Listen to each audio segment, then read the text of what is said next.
Most of y'all have been following me for a long enough time to know that I'm never just negative for the sake of being negative, right? Like, I don't just do negative things to get a hot take off. I don't believe that everything before the season needs to have a definitive answer and a definitive prediction, because the truth is none of us have a clue what's going to happen or how these teams are going to gel or what injuries are going to happen or what chemistry problems are going to arise. We just have no clue. With all of that being said, I am going to need to see the Houston Rockets be successful with my own two eyes this year before I believe it. And when I say successful, I mean like massively successful, like we expect names like James Harden and Westbrook to be. Yeah, I'm gonna have to see that with my own two eyes, because there's just nothing right now that we know off the data that we have that suggests that this should work out. So I'm gonna tell you how I've come to that conclusion, but first off, let's just start with what the Rockets did and why they did it and why it looks like they did it. The only obstacle to them being in the NBA Finals and possibly winning a championship for the last 2 seasons was the Golden State Warriors with Kevin Durant. They were able to always push them harder and further than any other team. And in the same summer that those juggernaut Warriors disappeared, because they're probably still going to be good, but they are never going to be as good as when they had Kevin Durant. As soon as that disappears, that one obstacle disappears, instead of going for the third time being a charm, instead of making a few tweaks, they got rid of Chris Paul. They got rid of their co-star.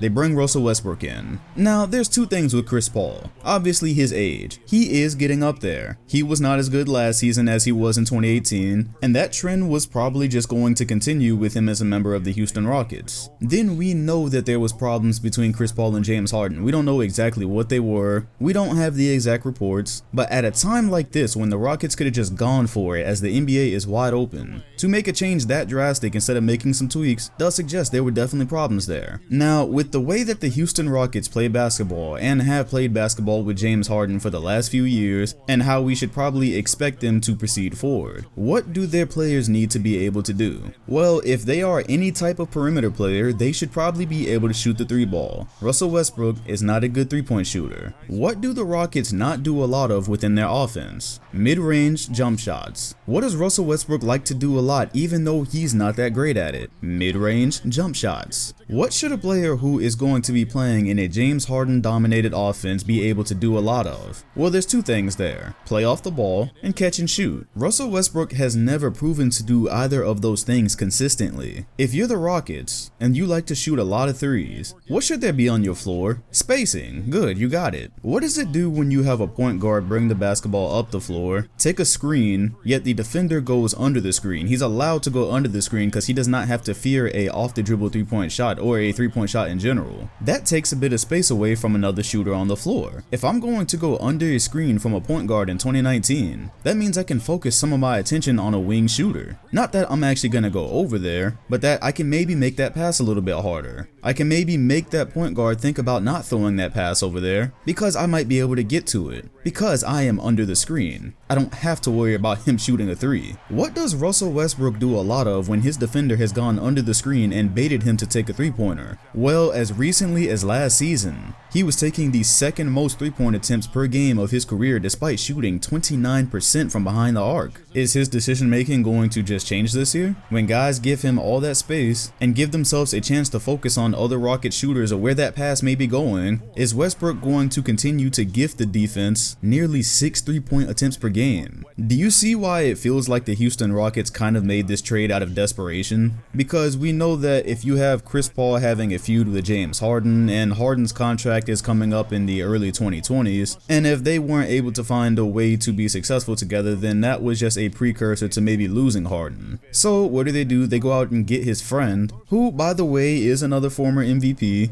is a star player, so you pair two really bright stars together, and in this league we know it is about the first order of business is getting as much star power as possible. That is the first order of business. That's what it's been throughout the 2010s. But the star that they paired with James Harden right now does not show any precursors. He does not show any signs that he is going to fit into this offense or fit next to James Harden. To me, there is only one realistic way this could possibly work, and the problem is that it involves Russell Westbrook being a completely different player than he has been for pretty much his entire career. Everything I just went down, the entire list I just went down, he basically has to become proficient in a lot of things he has not shown himself to be proficient in, and it has to happen practically overnight because these are the same things that he was not great at last season. He's going to have to be great at them now, but the one way, the specific way it could work, is what I've always kind of dreamed of for Russell Westbrook. So 2K has nothing to do with basketball in real life, not as far as like acceptable examples, but if I was doing an association and I wanted to use Russell Westbrook, which I never have done before, but I've always thought if I've wanted to, Russell Westbrook would be playing shooting guard for me and I'd have a point guard next to him. So one of my favorite ideas that's always just kind of floated around my head was having Chris Paul play point guard and having Russell Westbrook play the 2. That's a team I've always thought of in NBA 2K, which is that makes it funny that Chris Paul actually ended up on OKC and how it happened. But the Rockets have James Harden. We've seen James Harden at point guard before. We know it can be done. If you are to relieve Russell Westbrook of a point guard's duty and let him just really maximize some of the best shooting guard qualities that he has, like slashing, using his speed and crazy athleticism to actually play off ball and run off screens and be able to not run off screens to the three-point line, but run off screens more like cut back doors, what I'm imagining, actually getting closer to the rim. Now, if you run things that way, doesn't it make a lot more sense? Think about Russell Westbrook, the point guard that you've known for the last couple of years now. Imagine him trying to play with James Harden. Those are two players with the ball a hell of a lot of the time, and then one in Russell Westbrook who has proven to not have great shot selection. How much would that ruin James Harden's game to have Russell Westbrook playing the traditional point guard role that he's been playing the last few years? Now, of course, you bring Westbrook to the Rockets, him and Harden are already friends. I'm sure these are discussions that they've already had. I'm sure of it, because otherwise there's an elephant in the room that they're just not addressing. Whether they've gotten to the point of James Harden actually being the full-time 1 and Russell Westbrook being a full-time 2, which he's not really done before, I don't know if it's gotten that far, but I know for a fact they are not just trying to bring Thunder Westbrook to the Houston Rockets. And they are going to have some of the most interesting games I could imagine this season. Not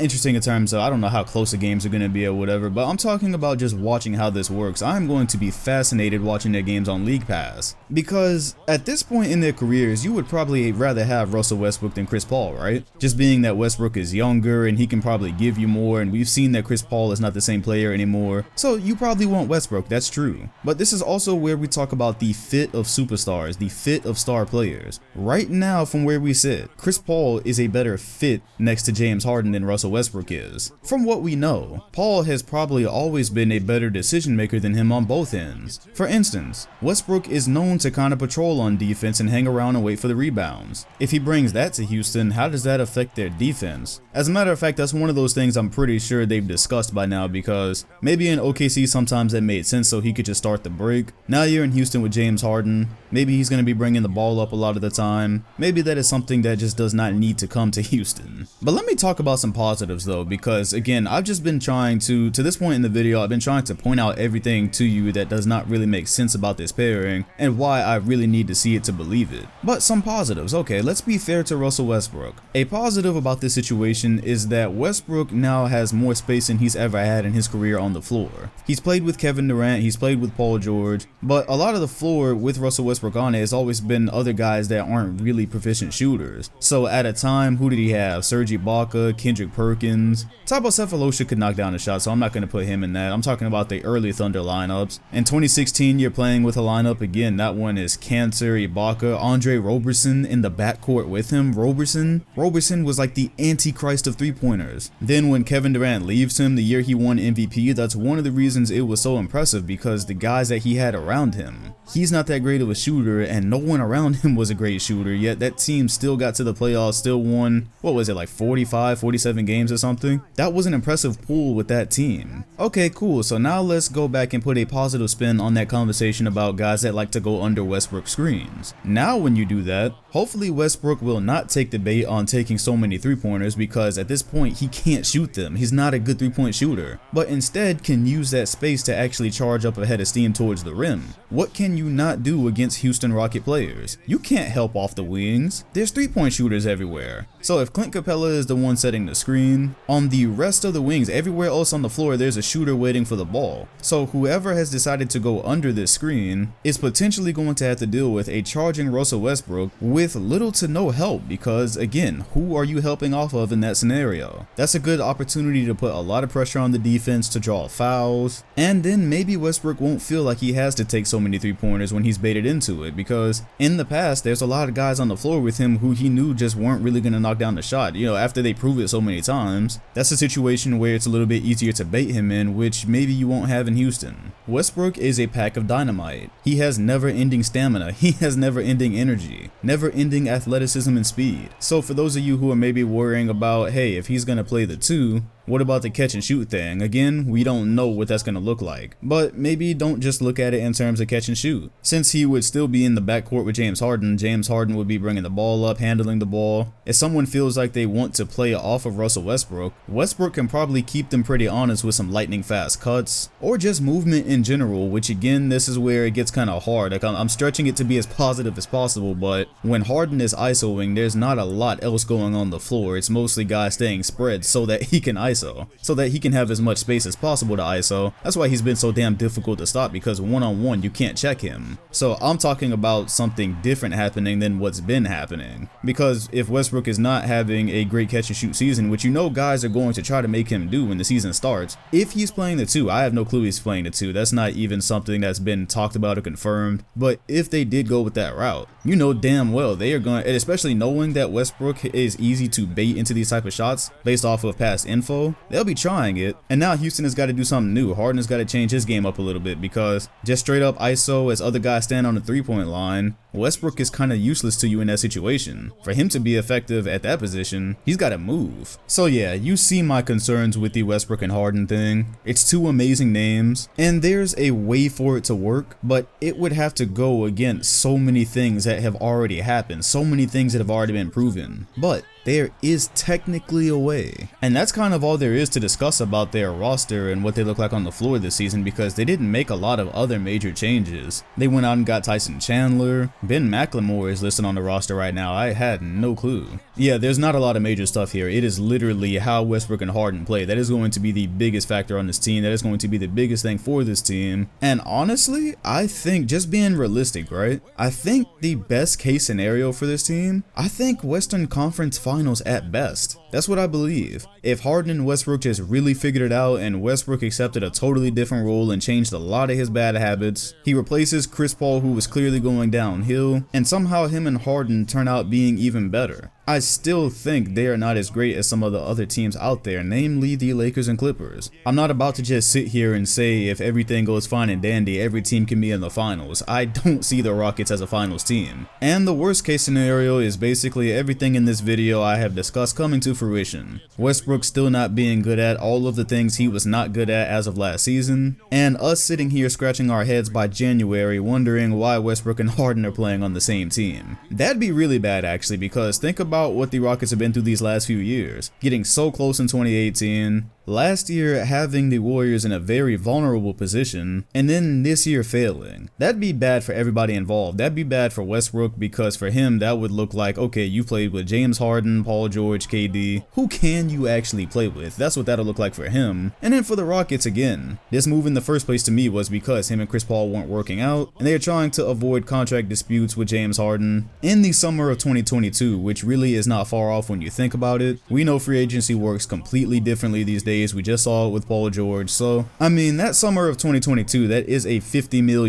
$50 million option for James Harden. So it would be very, very difficult to turn that down. They'd have to be doing abysmal. But just like with the Lakers this season, like I said, it's all about precursors. This is how we get franchises where we asked what happened. Things go wrong year by year. Next thing you know, your star player asks for a trade. It happens slowly. Sometimes it don't really happen overnight. It's just a combination of failed seasons, failed attempts, failed moves. That's how it happened. wins. So that would be the absolute worst case scenario for Houston, is that they bomb this season, because what do you even do? If they do terrible this season, if Harden and Westbrook just don't mix at all this season, what are you going to do? Trade Westbrook again? You just got him 1 year. You're just going to send him off the next summer? That's a whole different mess. That's next summer's problem, if we even get there. And yeah, those are some of my thoughts about the 2020 Houston Rockets. Hey man, I'm giving them a chance. I swear, I am going to watch them on League Pass like every single night. I'm going to be dissecting what they're doing on the floor, because I'm genuinely interested to see what they actually do with it. I don't even care if they fail or succeed. I just want to see what they actually do. What's the plan? Anyways, if you enjoyed this preview, hit the like button, comment, and sub. Suggest to me what team you would like to see next, and hit the bell next to the channel name if you want notifications next time a preview drops. Thanks for watching, and I'll see you all on the next one.